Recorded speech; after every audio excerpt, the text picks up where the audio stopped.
The phone vibrated against the granite countertop like it was trying to crawl away. I didn't pick it up right away.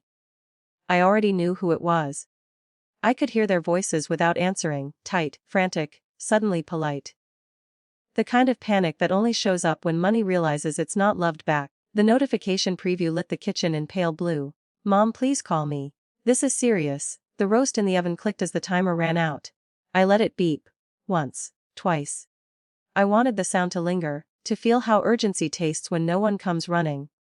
3 days earlier, they'd laughed. Now the mortgage had bounced. And I was done pretending this was an accident. Family betrayal doesn't arrive screaming. It slips in wearing routine. For years I'd paid that house's mortgage like clockwork. December included. Not because I lived there, I didn't, but because my mother couldn't and my sister wouldn't.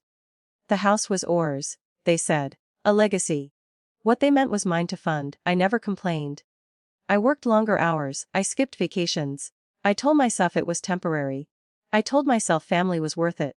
Then my son was born. He changed the math. Suddenly, every dollar mattered. Every hour.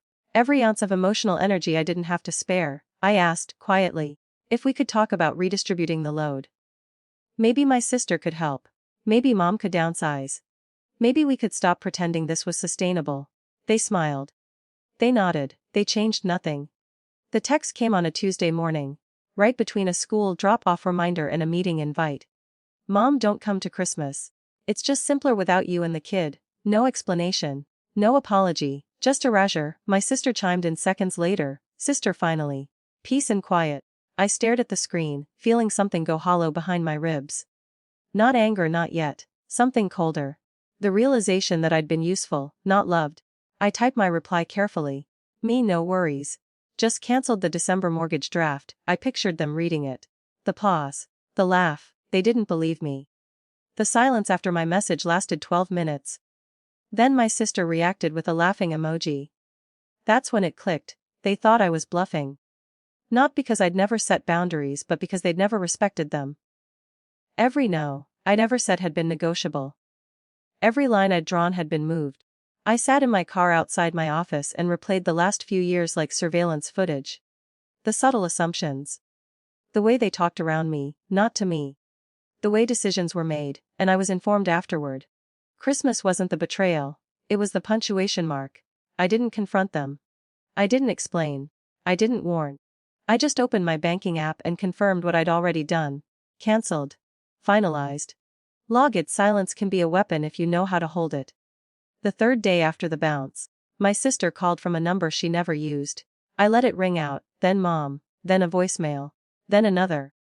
I listened to the first one while sitting on the floor of my son's room, surrounded by toy dinosaurs and the soft hum of a nightlight. Her voice shook. "Something's wrong with the account. The bank says the payment didn't go through. They're talking about late fees, about notices. Not our payment, the payment. Still assumed." The second voicemail was different. Sharper. "Afraid. Why would you do this? After everything we've done for you." That's when I found it, the email thread forwarded by mistake. My sister had meant to send it to Mom. "He'll cool off. He always does. Worst case, we guilt him back." I stared at the words until they blurred. The room felt very quiet. My heartbeat slowed. So that was it. I wasn't family. I was a line item. I didn't respond. Instead, I pulled documents, bank statements, payment histories. Years of proof that I'd been carrying weight never meant for one person.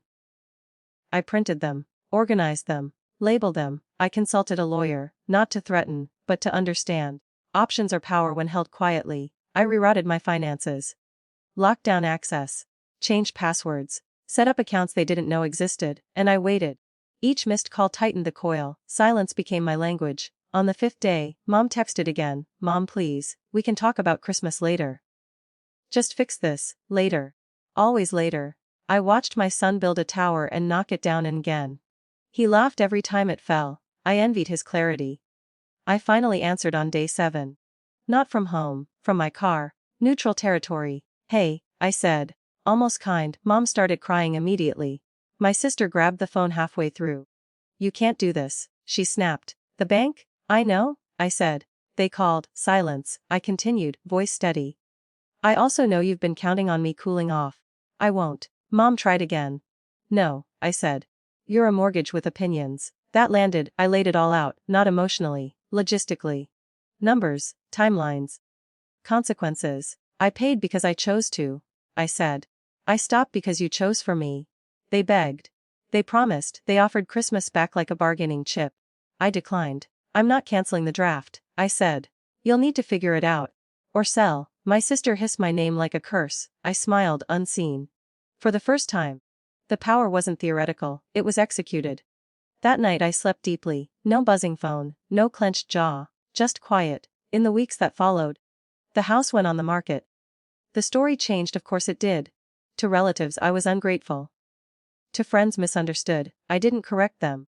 Peace doesn't require witnesses. On Christmas morning, I made pancakes with my son. We stayed in pajamas. We laughed, the world was small and manageable, and ours. My phone stayed face down on the table. Sometimes justice isn't loud. Sometimes it's just deciding not to pay for a place you're no longer welcome. And realizing that was the only invitation that ever mattered. They said it was simpler without me. They were right, just not in the way they thought.